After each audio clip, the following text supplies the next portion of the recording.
जादुई कहानियाँ देखने के लिए हमारे चैनल को सब्सक्राइब करें और बेल आइकन जरूर दबाएं। बच्चे रोड पर बैठे हैं। लो, ये सोना ले जाकर बेच दो और अपने लिए एक अच्छा सा घर बनवा ले। बहुत बहुत धन्यवाद, आपकी जय हो। मेरी सारी समस्या 1 मिनट में खत्म कर दी। पेड़ जी, आप सदा जीवित रहें।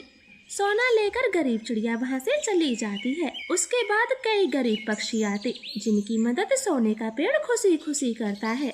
समय ऐसे ही गुजर रहा था। देखते ही देखते सारे जंगल के पक्षी पेड़ की पूजा करने लगते हैं।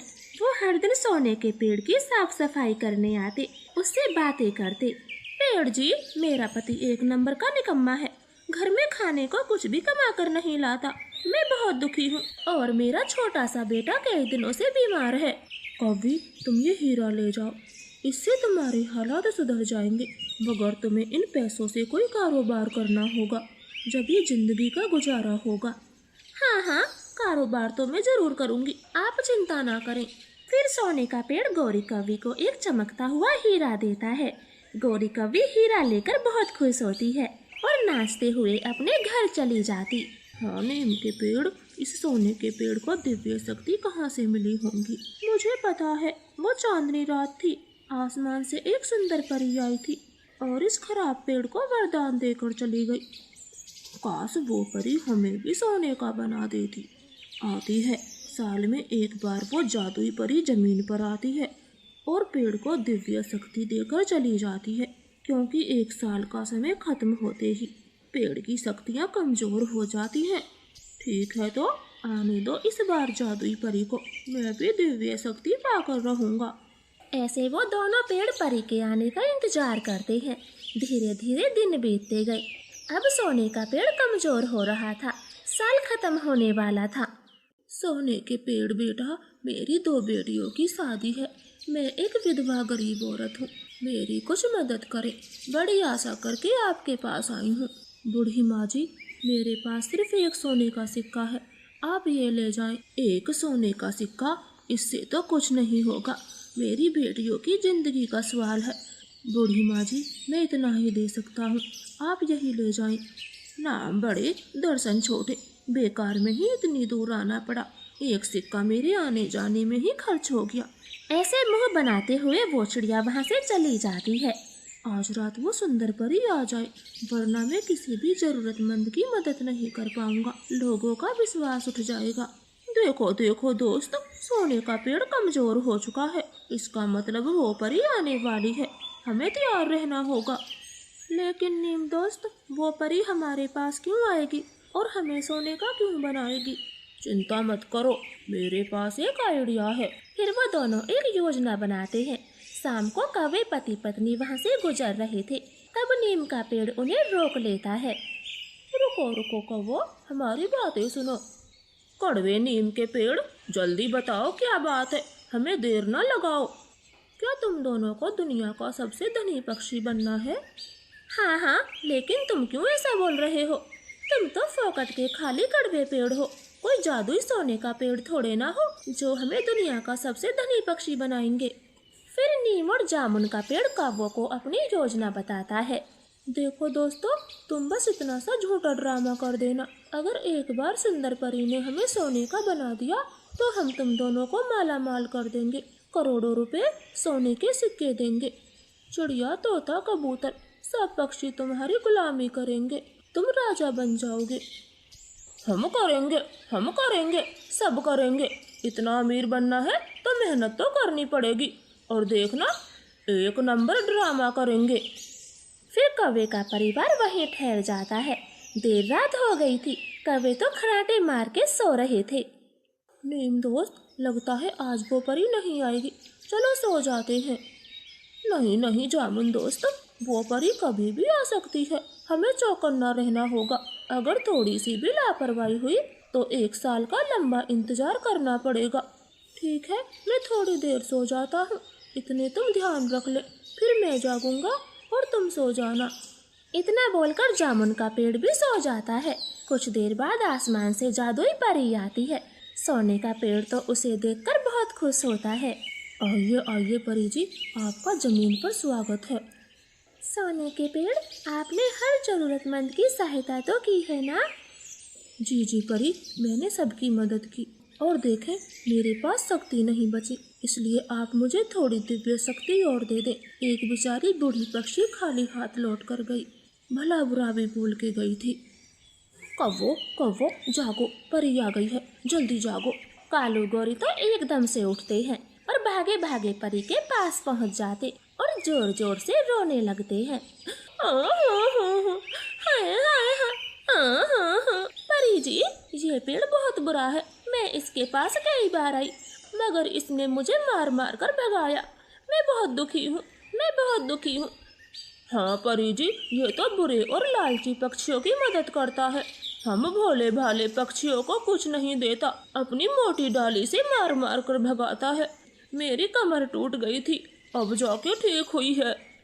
हाँ जादुई परी, मेरी माँ बीमार थी, इलाज न मिलने की वजह से मर गई, मगर इस दुष्ट पेड़ ने मेरी कोई मदद नहीं की। मैं आपको दूसरों की सहायता करने के लिए दिव्य शक्ति देती हूँ और आप ये सब करते हो। परी जी, ये सब झूठ बोल रहे हैं। कव्वो, आपकी क्या दुश्मनी है मुझसे? देखें परी जी, अभी भी कैसे बोल रहा है। परी जी, आप इसे दिव्य शक्ति ना दें।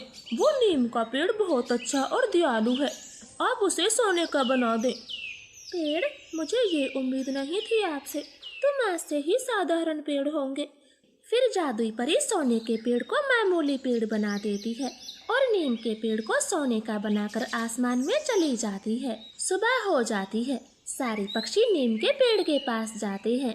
वो नीम का पेड़ तो बहुत घमंडी और आलसी पक्षी था, वो किसी की कोई बात नहीं सुनता। अरे रे, मैं तो तंग आ गया हूँ, मुझे सोना दो सोना दो, सुबह से परेशान कर दिया है, एक पल चैन से भी नहीं रह पा रहा। अरे नीम के पेड़, आप उस जामुन के पेड़ से क्या बातें कर रहे हो? मुझे जल्दी से एक हीरे का हार दे दो। अरे मिठू, तुम हीरे का हार बाद में लेना, पेड़ जी मुझे 10,000 रुपये दे दो, बहुत जरूरी काम है। भागो यहाँ से, अगर अब कोई आया तो बहुत मारूंगा, सुबह से एक आंख नहीं लगने दी। ऐसे नीम का पेड़ तो सारे पक्षियों पर गुस्सा करता है और उन्हें बिना कुछ दिए ही भगा देता। वो कव्वों को भी कुछ नहीं देता है। तुमने वादा किया था हमें माला माल बना दोगे, अब अपना वादा पूरा करो, चुपचाप से गुजारा करो। अगर मैं तुम्हें माला माल बना दूंगा तो मुझे कौन पूछेगा। कौवे उस बुरे नीम की बात सारे पक्षियों को बता देते हैं।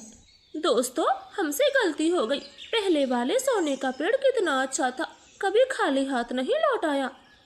हाँ दोस्तों, ये नीम का पेड़ जितना बाहर से कड़वा है उतना अंदर से भी है। बेचारे सोने के पेड़ के साथ बहुत नाइंसाफी हुई है। कव्वो, तुम्हें उनसे माफी मांगनी चाहिए। फिर वो सब पक्षी पहले वाले सोने के पेड़ के पास जाते हैं। कौवे तो माफी मांग रहे थे। पेड़ जादुई परी को याद करता है और परी फिर से वहाँ आ जाती। कौवे रोते हुए सारी बात परी को बता देते हैं। हाँ परी जी, हमें वो नीम का पेड़ नहीं चाहिए, फिर से इसी पेड़ को सोने का बना दो, वो बहुत घमंडी है। हाँ परी जी, वो नीम का पेड़ बहुत घमंडी हो गया है, कौवों की सजा हम सबको ना दें। फिर जादुई परी नीम के पेड़ से अपनी सारी दिव्य शक्तियाँ वापस ले लेती है और उसी अच्छे पेड़ को दे देती। सोने का पेड़ दिव्य शक्ति पाकर बहुत खुश होता है और घमंडी नीम का पेड़ तो पहले जैसा हो जाता है। तो प्यारे दोस्तों, हमें इस कहानी से सीख मिलती है, हमें कभी भी घमंड नहीं करना चाहिए। तो प्यारे दोस्तों, प्लीज हमारी कहानी को लाइक और चैनल को सब्सक्राइब करें। आपका धन्यवाद। सीतापुर नाम के एक गांव में रेखा नाम की लड़की अपने माता पिता के साथ रहा करती थी। रेखा बहुत ही अच्छे परिवार से थी। उसके माता पिता उसे बहुत प्यार किया करते थे, लेकिन रेखा दिखने में बहुत ही ज्यादा बदसूरत थी। न उसकी शक्ल अच्छी थी और न ही शरीर। वो दिखने में काली थी और शरीर से बहुत ही ज्यादा मोटी थी। गांव के सभी लोग उसका बहुत ज्यादा मजाक उड़ाया करते थे। वो अपने माता पिता की इकलौती बेटी थी। रेखा बहुत ही ज्यादा उदास रहा करती थी क्योंकि लोग उसके रंग रूप को लेकर बहुत ही ज्यादा मजाक उड़ाया करते थे। फिर एक दिन रेखा का बर्थडे आता है और उसके माता पिता उसके बर्थडे के लिए जोरों शोरों से तैयारियां करने लगते हैं। उसके माता पिता घर को अच्छे से सजवा देते हैं और उसकी माँ सुबह से ही अच्छे अच्छे पकवान बनाने में लग जाती है। रेखा के पिता रेखा के सभी दोस्तों को बर्थडे पार्टी में बुला लेते हैं। लेकिन रेखा बहुत ही ज्यादा उदास थी। वो अपने कमरे में चुपचाप लेटी हुई थी। उसे इस बात की बिल्कुल भी खुशी नहीं होती है कि उसका आज बर्थडे है। मेरे घर वाले कितने अच्छे हैं, वो मेरे बारे में कितना सोचते हैं। वो सुबह से लगे हुए हैं मेरे बर्थडे पार्टी के लिए। जब मेरे दोस्त मेरी बर्थडे पार्टी में आएंगे तो मैं उनके सामने बिल्कुल भी अच्छी नहीं लगूंगी। मेरा तो बहुत ही मजाक बनाया जाएगा। मैं तैयार भी हो जाऊं तो भी उनके सामने फीकी ही लगूंगी। तभी उसके कमरे में उसकी माँ आती है और उससे बोलती है, अरे मेरी प्यारी गुड़िया, तो कब तक ऐसे सोती रहेगी? उठ जा, आज तेरा बर्थडे है ना, और तेरे फ्रेंड्स भी आने वाले हैं। जल्दी से तैयार हो जा। माँ, मैं अपना बर्थडे सेलिब्रेट नहीं करना चाहती। मेरा बिल्कुल भी मन नहीं है। माँ, आपको तो पता ही है मेरा रंग कैसा है और मैं दिखने में कितनी मोटी हूँ। और अगर मेरे दोस्त मेरे बर्थडे पार्टी में आएंगे तो मेरा ही मजाक बनाया जाएगा। अरे पागल, ऐसा नहीं सोचते। तेरे दोस्त बहुत अच्छे हैं। तू तो मेरी प्यारी सी गुड़िया है ना। चल अब जल्दी से तैयार हो जा, ज्यादा नखरे मत दिखा। इतना बोलने के बाद उसकी माँ वहाँ से चली जाती है और रेखा बर्थडे पार्टी के लिए तैयार होकर नीचे आ जाती है। रेखा देखती है कि उसके सभी दोस्त उसके बर्थडे पार्टी में आ गए हैं। रेखा को आता देख सभी दोस्त उसके लिए सेलिब्रेट करने लगते हैं। थैंक यू मेरे सभी दोस्तों, मेरे बर्थडे पार्टी में आने के लिए। मैं बहुत खुश हूँ कि तुम मेरे बर्थडे पार्टी में आई। तभी उसकी एक दोस्त बोलती है, अरे रेखा, क्या बात है, तेरी ड्रेस तो बहुत ही ज्यादा अच्छी लग रही है, लेकिन तो कुछ बदली बदली सी भी लग रही है। ज्यादा पाउडर लगा लिया क्या? ये बात सुनकर उसके सभी दोस्त जोर जोर से हंसने लगते हैं। रेखा को ये बात दिल से बहुत बुरी लगती है, लेकिन वो इस बात को इग्नोर कर देती है और उनके साथ हंसने लगती है और अपना बर्थडे सेलिब्रेट कर लेती है। सभी ने अच्छे से पार्टी एंजॉय करी और सब अपने घर चले गए। रेखा जब सुबह सोकर उठती है, अपना मोबाइल देखती है तो उसके बर्थडे पार्टी की सभी वीडियोस और फोटोज वायरल हो जाती है और उसमें लिखा होता है, बरसूती की रानी। ये देखकर रेखा बहुत ही ज्यादा उदास हो जाती है और जोर जोर से रोती है और वो ये सोचने लगती है कि आखिर ये सब किसने किया है। रेखा बहुत ही ज्यादा उदास थी और रोते रोते अपने घर से चली जाती है। लोग उसे बहुत ही बुरी नजरों से देख रहे थे। रेखा नदी के किनारे जाकर बहुत जोर जोर से रोने लगती है। तभी अचानक से रेखा को एक वहाँ पर पेड़ दिखाई देता है जो वो बहुत ही ज्यादा चमक रहा था। रेखा उस पेड़ के पास जाती है। पेड़ के पास बहुत सारे कांटे लगे हुए थे। उसे हटाकर वो उस पेड़ को छूने लगती है। तभी अचानक से वो पेड़ बोलने लगता है। उस पेड़ पर बहुत सारी लिपस्टिक लटकी हुई होती है। रेखा ये देखकर घबरा जाती है। अरे ये कैसे हो सकता है? पेड़ कैसे बोल सकता है? मुझे कुछ समझ नहीं आ रहा। अरे तुम डरो मत, मैं कोई ऐसा वैसा पेड़ नहीं हूँ। मैं बहुत अच्छा हूँ, मैं लोगों की मदद करता हूँ। तुम इतना रो क्यों रही हो? मैं दिखने में बहुत ही ज्यादा बदसूरत हूँ और लोग मेरा बहुत ही ज्यादा मजाक बनाते हैं और कोई भी मुझसे दोस्ती नहीं करना चाहता। तुम उनकी बात पर ध्यान मत दो। लोगों की तो आदत होती है मजाक बनाने की। तुम तो बहुत ही ज्यादा सुंदर हो। तभी जादुई पेड़ रेखा के कदमों पर एक लिपस्टिक फेंक देता है। ए जादुई पेड़, मैं इस लिपस्टिक का क्या करूँ? तुम इसे अपने होठों पर लगा लो, फिर तुम्हें पता चलेगा आखिर इसका क्या जादू है। रेखा उस जादुई लिपस्टिक को अपने होठों पर लगा लेती है और वो बहुत ही ज्यादा सुंदर दिखती है, एकदम अप्सरा की तरह। रेखा खुद को नदी में देखने लगती है। उसे इस बात का विश्वास नहीं होता कि वो इतनी सुंदर लग रही है। अरे ये मेरा चेहरा है, मुझे तो विश्वास ही नहीं हो रहा अपनी आँखों पे। आपका बहुत बहुत धन्यवाद जादुई पेड़। रेखा पेड़ का धन्यवाद करने के बाद अपने घर के लिए निकल जाती है। गांव के सभी लोग उसे देखते ही रह जाते हैं। सभी का मुंह खुला का खुला ही रह जाता है क्योंकि रेखा बहुत ही ज्यादा सुंदर दिख रही थी। वो घर चली जाती है और घर जाने के बाद अपने माता पिता को सारी बातें बताती है। रेखा को इतना खुश देखकर उसके माता पिता भी उसके साथ बहुत खुश थे। रेखा मन ही मन जादुई पेड़ को धन्यवाद कहती है और रोज उस जादुई लिपस्टिक को अपने होठों पर लगाती है। मानो जैसे जादुई लिपस्टिक के आने के बाद उसकी जिंदगी तो पूरी तरीके से बदल ही गई थी। रेखा अब अपनी जिंदगी में बहुत ही ज्यादा खुश थी।